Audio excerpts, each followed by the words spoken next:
So I had not quite yet intended to break up this red Clarkara after dark because it's a duplicate, so I'm going to divide it up and then I'll have pieces to give friends or, I don't know, make available if anybody wants to buy them. But unfortunately, when I was watering today, I noticed that it's breaking dormancy. So I'm going to go ahead and divide it now before too many roots develop. We'll see how it goes. Originally, I was going to end this video with a note that the divisions of this red Clarkara after dark would be available on my website, but I realized two things. The video of my struggle with separating the pseudobulbs is very silent, and not everyone may know how to grow a Fred Clarkara or other Catasetum hybrid in a house during the winter in a northern climate. So I decided to provide a voiceover tutorial on how to grow Catasetums and related hybrids in a house during the winter. If you grow in a heated home in the winter where it gets really cold, then I hope the information that I provide will help you not only grow a Catasetum hybrid, but bloom it as well. The information for growing a Catasetum provided by the American Orchid Society or Fred Clark, the breeder of Fred Clarkara, is geared toward the warmer and more moist climate of Southern California and Florida. The advice is also more suitable for those who grow in a greenhouse, which creates an environment with higher ambient humidity.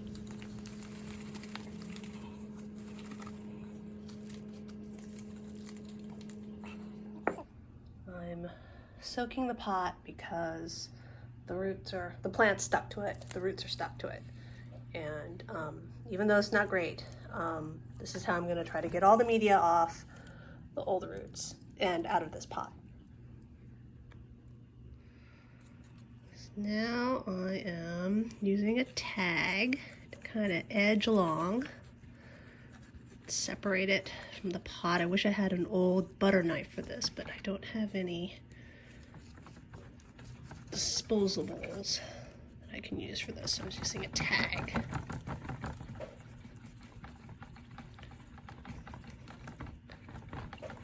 And just to separate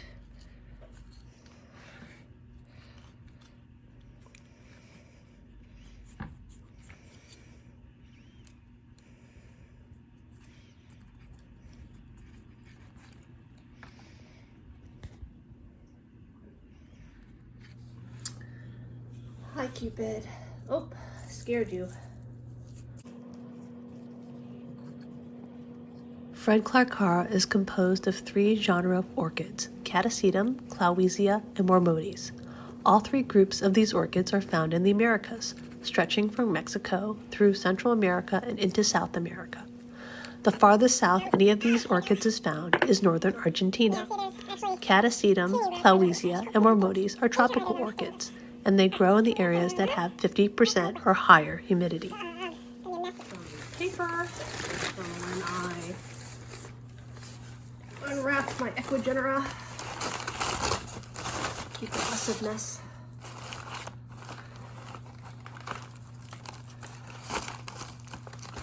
In North America in the winter, while snow might bring 50% humidity to the outside, the inside of a home is not 50% relative humidity. It is the difference in absolute humidity and relative humidity that causes this problem. First, cold air cannot hold as much moisture as warm air. So 50% relative humidity at 32 degrees Fahrenheit has fewer molecules of water in the air than 50% humidity at 80 degrees Fahrenheit. Second, the average home in Chicago with central heat or radiator heat, like my home, has a relative humidity of 30% inside when it is 20 degrees outside and snowing, or 100% relative humidity, which gives you some idea of how few molecules of water cold air actually holds. So, unlike the tropics or a greenhouse, the average northern home is very dry inside in the winter. Oh, I hate styrofoam peanuts. The first bit of growing that everyone learns about Catasetum is that you are not supposed to water after the leaves fall off and until the new roots are 3 inches long. The purpose of this advice is to prevent overwatering and subsequent rotting of the pseudobulbs.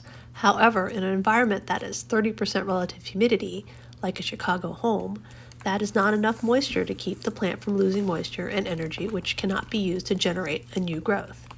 To obtain successful blooming, the new growth on a Fred Clark Cara should be bigger than the previous growth, or if the plant is at maturity, the same size. The new growth should not be smaller. When the pseudobulb shrivels in the winter from moisture loss, the roots are also dying and will be unable to support the old pseudobulb and the new growth in the spring. What I am saying is that in a northern climate and in a heated winter home with 30% relative humidity, that not watering until the new roots are 3 inches long will eventually kill all the plant because each new growth will be smaller than the previous growth until the orchid dies. Not watering in the winter works for growing in a greenhouse or in the tropics, but the actual advice from the American Orchid Society is to withhold or reduce watering. Yes, reduce watering until the new growth begins. These can we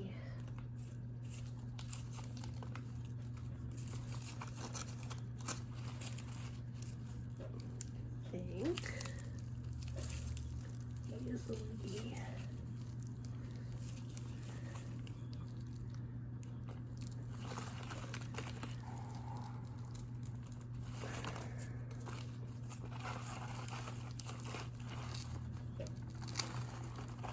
go. There's one bunch.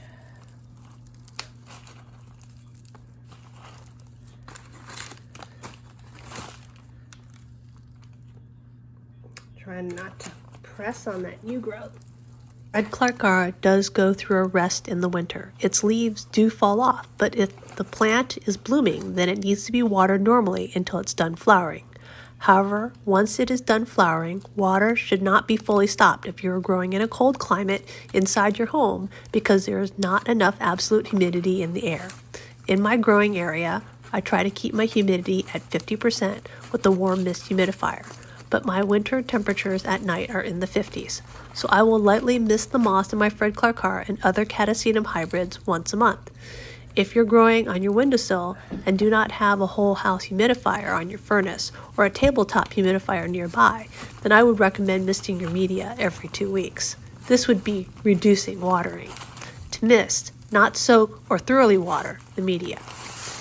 If you have animals and they're electrocuting you, then I would recommend that you mist your media weekly because you are below 30% relative humidity. Fred Clark Cara is resting in the winter, but it's not dormant. It's not stopped respirating like a tulip bulb or a crocus bulb. It's just slower and the roots need to be kept alive. You don't want to overwater and rot the bulb, but you also, if you want the plant to bloom and not just grow, want to give it enough water that the pseudobulb does not shrivel and the roots do not die. The rest period is also dependent upon the amount of water or humidity present and the temperature. Since it gets very cool in my growing area, but I only reduce, not stop watering, my Fred Clark Cara only rests a month to a month and a half. The Fred Clark Cara that I divided was blooming until the 3rd week of January, and it broke its rest after only a month.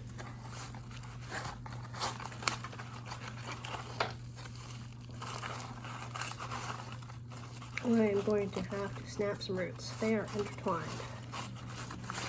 I have soaked the media to get my Fred Clark Cara out of the pot, and it will not damage it long term because after I'm done with dividing, I am leaving the divisions bare root so that the roots and the pseudobulb have a chance to dry. This will prevent rot. See right here, they have roots basically intertwined between this growth, which is separated. I broke it off right here, and it's wrapping around there.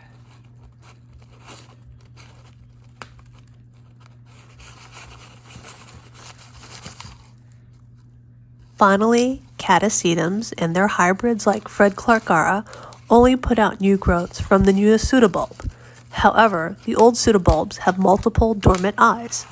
When the plant is shocked, such as by me dividing it, one or more of the dormant eyes will awaken and put out a new growth. The American Orchid Society, in its beginner series, Catasetum in Cycnoches, Part 6, recommends leaving a division bare root in an empty pot and misting the roots once a week. Based on the resting length of my Fred Clark Cara, I expect that a new growth will be showing on the single back bulbs in about a month with this treatment. All right, so here's the new growth piece. 2 new growths, probably leave these like that. Some back bulbs for energy.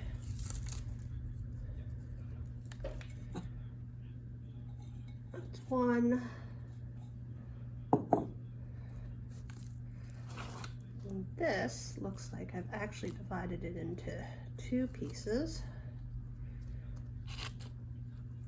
And who knows if these will make it, because they're all back bulbs.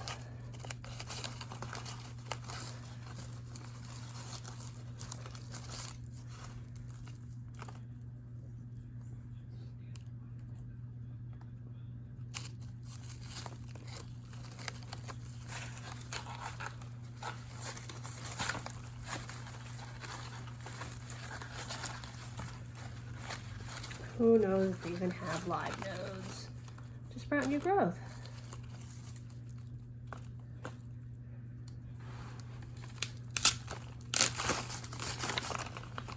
There we go. Separated.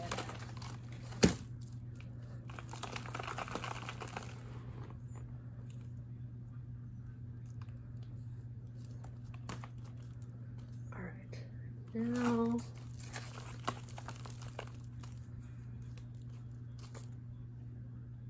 time to let this all dry before we pot it up.